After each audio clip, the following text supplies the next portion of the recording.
Hi, this is Dwight Goodwin, licensed real estate agent in the Kansas City area on both the Kansas and the Missouri sides, and licensed agent and advocate for Five Rings Financial, operating in multiple states throughout the lower 48. This video is one of a series of videos where we focus on foundational financial education as well as some advanced topics along the way. Today's video is about that all important but never discussed or avoided topic of budgeting. So whether you're struggling because your income doesn't match your expenses, or you're wanting to accomplish big things in your life, planning or budgeting, you can call it planning if you like to. Financial planning is essential to getting your finances under control and or achieving great financial objectives in your life. So today I'm going to introduce an app that I personally like. It is the Dave Ramsey everydollar.com app.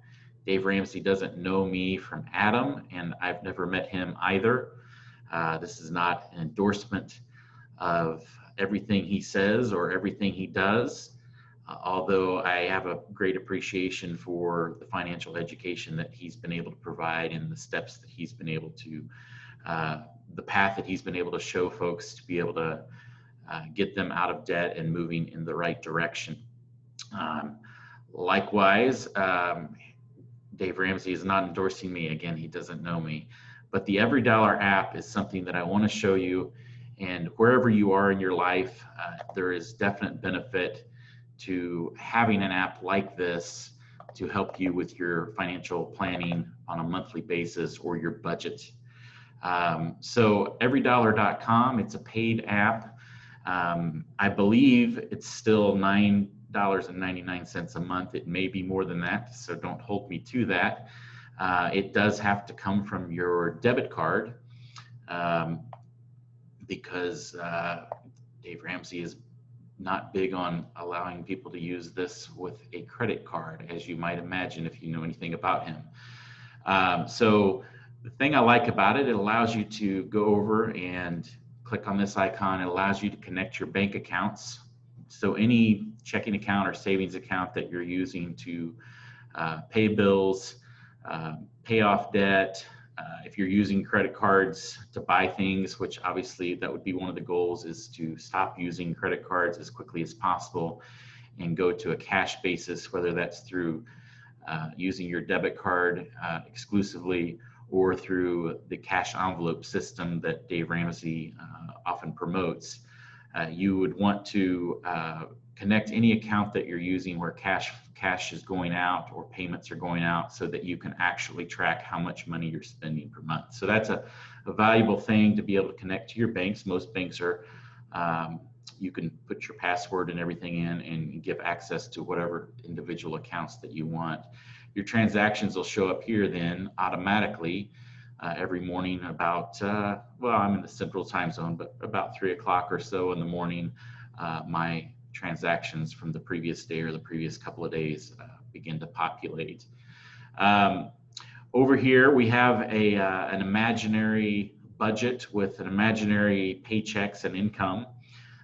We'll go over that, but I did want to point out a couple of things that I like over here. He has this little insights tab. We're not going to look at it because we would be looking at some of my personal financial data, and we're not going to do that, but it's bars, bar charts, and graphs. You can isolate by category your spending, so you can see what that looks like on a month-to-month basis. The baby steps is great because if you know anything about Ramsey's program, he gives you a step-by-step process to build stability, get out of debt, and so forth. So the first step of that, of course, having an emergency fund of $1,000. The second step is getting out of debt, everything except for your mortgage, and then there's a few more steps. So you can get familiar with his program. If you decide to do a trial on this, baby steps, I would check that out and read up on that, and even consider perhaps taking his Financial Peace University. The Ramsey Pros, I really don't I don't use that particular tab too much because most of the things in there that he's recommending, he's recommending people that he's partnered with, people that he's identified with, whatever those methods are, and in all likelihood, there's a financial relationship there where people have paid for certification or that sort of thing to get referrals in a local area. So we do real estate. We help people buy and sell homes. We help people with foundational financial planning, insurance, and all of that sort of thing. So for me, you know, that particular category is not of as much value. The Learn section will take you kind of to the home page.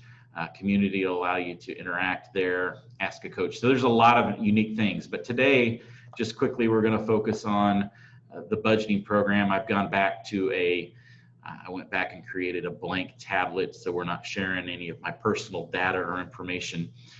So we went back and acted as if this were June 2019, and that we were getting 2 paychecks a month.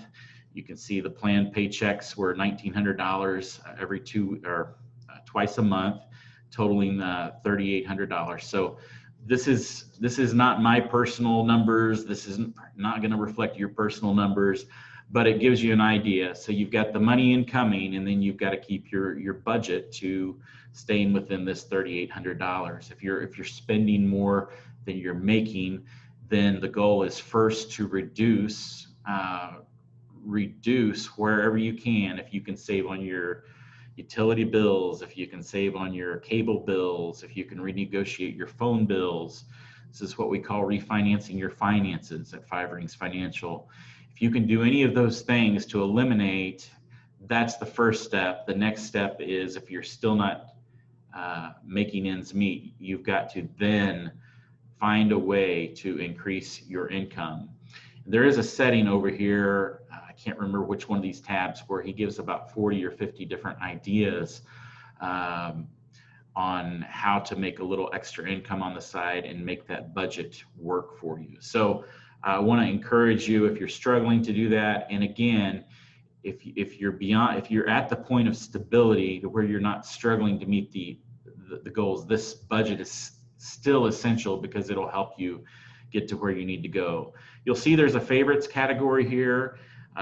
You can set up you can mark your own favorites, but for this, my purposes here today, we just said restaurants, gas, and groceries. Those are the 3 most likely expenditures, the 3 most often expenditures. So we keep those at the top, so when expenses come in through transactions, we can easily just drag and pull those to the proper categories, and they automatically will classify.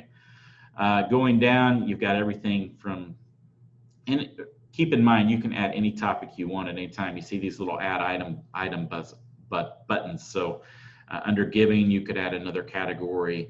I've just got the generic like tithing and charitable giving there, but you could actually specify if you had a charity or something that you give to on a monthly, quarterly, or annual basis. You could actually put your own in there. Emergency fund, you see this little blue piggy bank thing.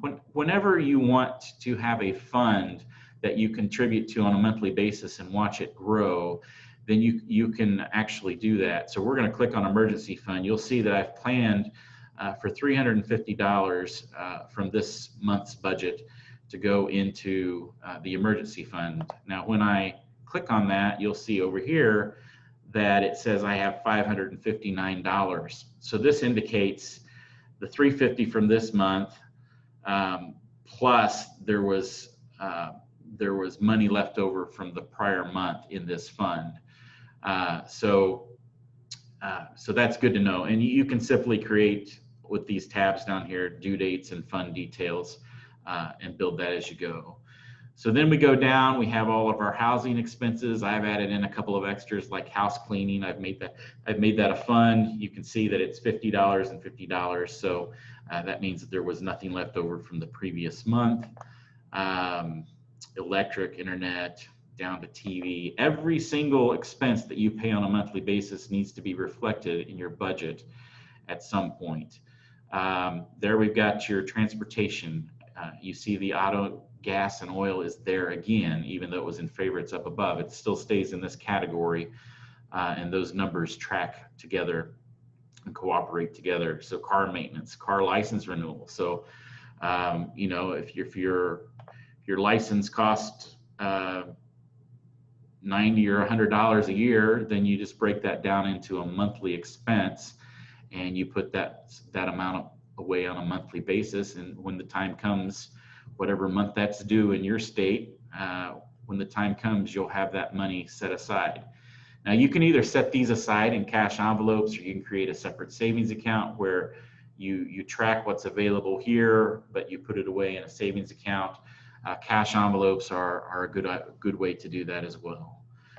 So we see the vacation fund, groceries and restaurants show up again, clothing, sports, entertainment, miscellaneous. There almost always needs to be a miscellaneous because there's always something that you're going to forget. Healthcare products, gifts, down to health insurance and term insurance. So you want to make sure all of your car insurance and anything else is recorded here, as well as add in a category once you're able to invest in additional retirement accounts or additional types of investments.